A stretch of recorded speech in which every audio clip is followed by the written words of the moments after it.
अच्छा, एक प्रश्न है। हाँ, आपने कहा स्त्री शरीर है तो पुरुष शरीर की आसक्ति और धन की आसक्ति। हाँ, पर आपने कहा स्त्री शरीर है तो पुरुष शरीर की आसक्ति और धन की आसक्ति, और पुरुष शरीर है तो धन की आसक्ति हाँ और स्त्री शरीर की आसक्ति। जी। तो स्त्री शरीर की आसक्ति को कैसे समूल नष्ट करें? मैं विवाह नहीं करना चाहता हूं पर मुझे स्त्री आसक्ति हाँ, है। होती है, सबको होती है। मना कष्टान इंद्रियाणि प्रकृति स्थान कर्षति। प्रकृति का आकर्षण सबके हृदय में होता है।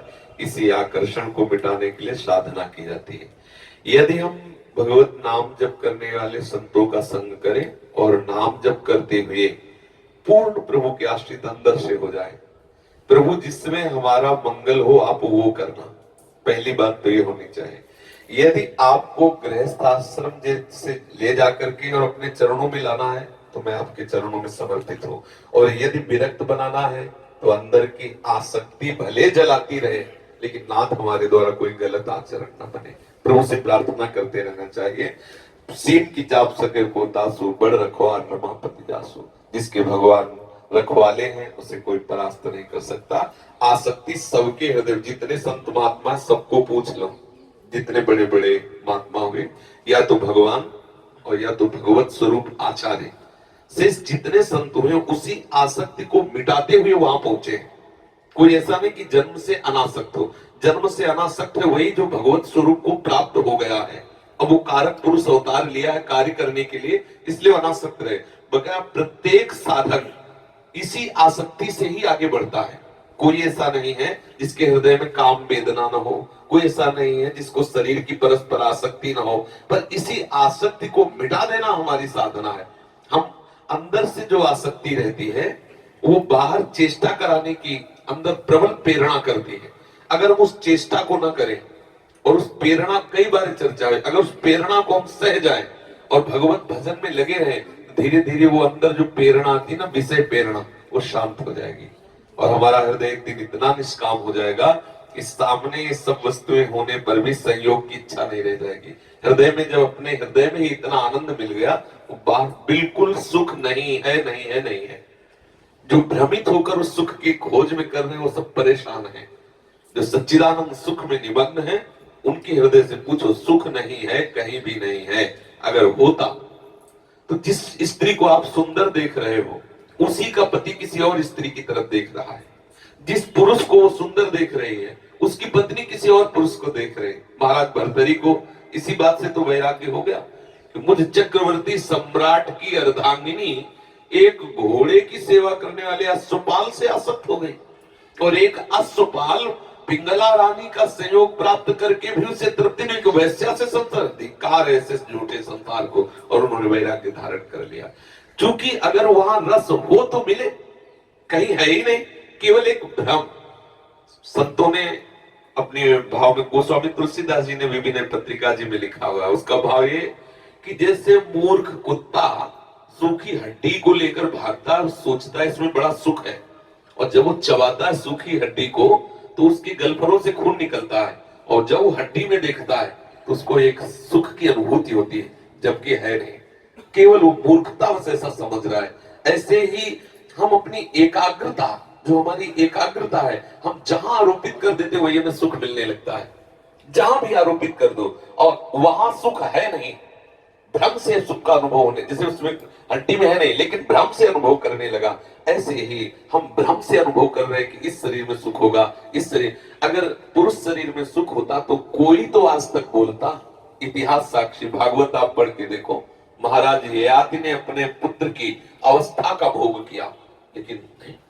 महाराज पुरुरवा उर्वशी अप्सरा स्वर्ग की, परिणाम देखो, पुरुरवा का वैराग्य पढ़ के देखो, कहीं सुख नहीं है। ये जो सुख बुद्धि है ये फंसाती है, और ये बुद्धि ठीक करते ठाकुर जी।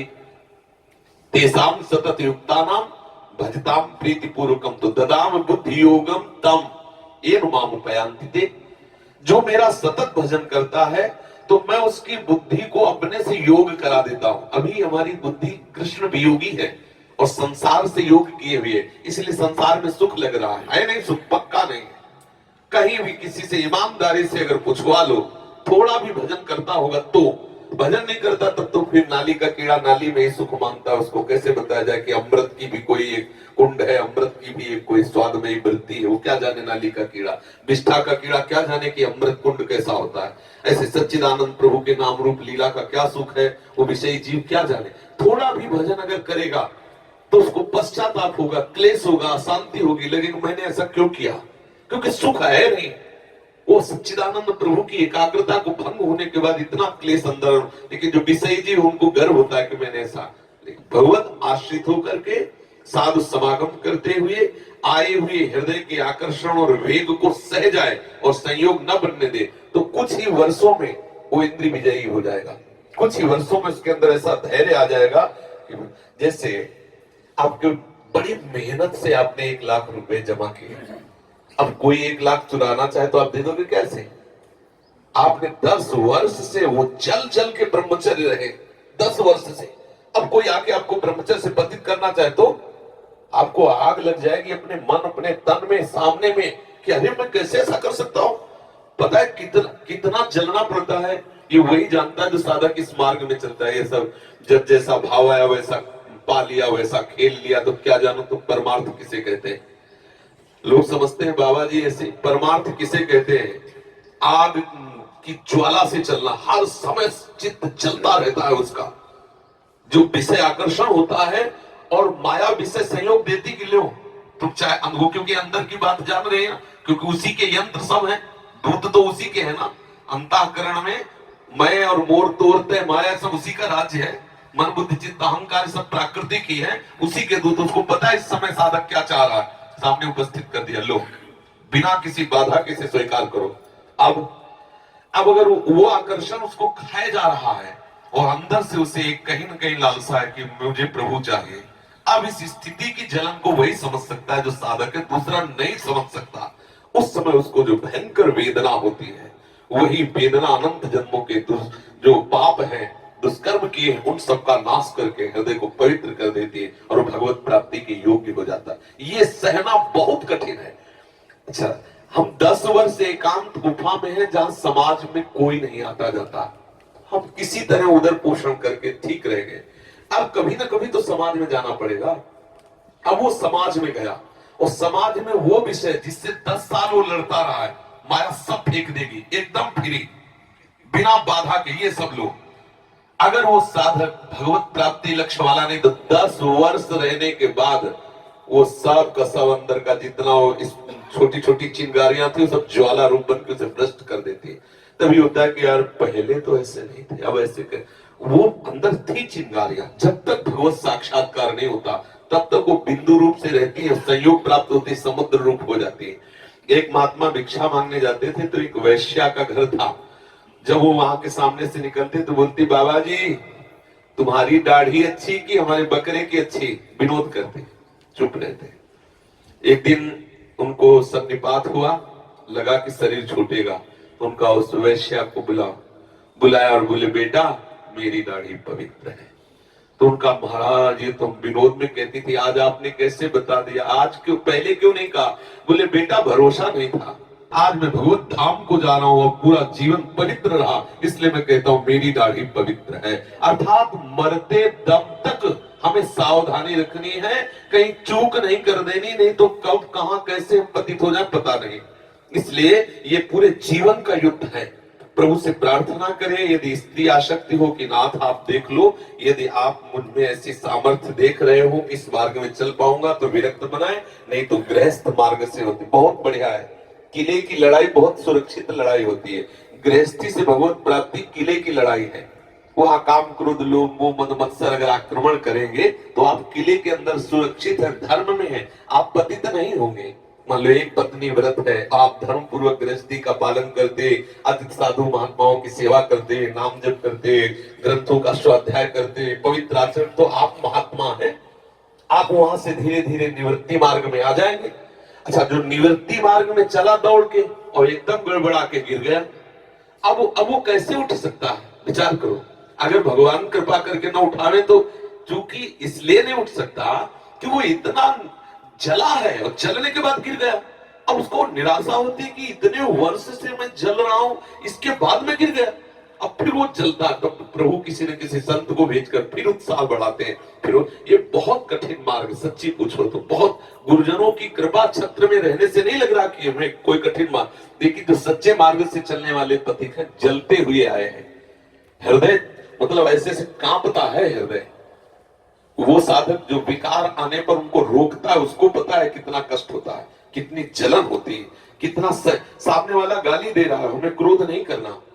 अब वो देख रहा है कि क्रोध नहीं कर रहा तो और कह रहा, बोला दबा, और वो गाली देता चला जा रहा है, और आके पीट दिया, फिर भी नहीं बोलना। अब सोचो अंदर कितना बड़ा, अभी भगवत प्राप्ति हुई नहीं, भगवत प्राप्ति की लालसा से वो पीट रहा है, भगवत प्राप्ति की लालसा से वो आकर्षण को सह रहा है। ये बाहरी, ये माया बड़ी विचित्र है।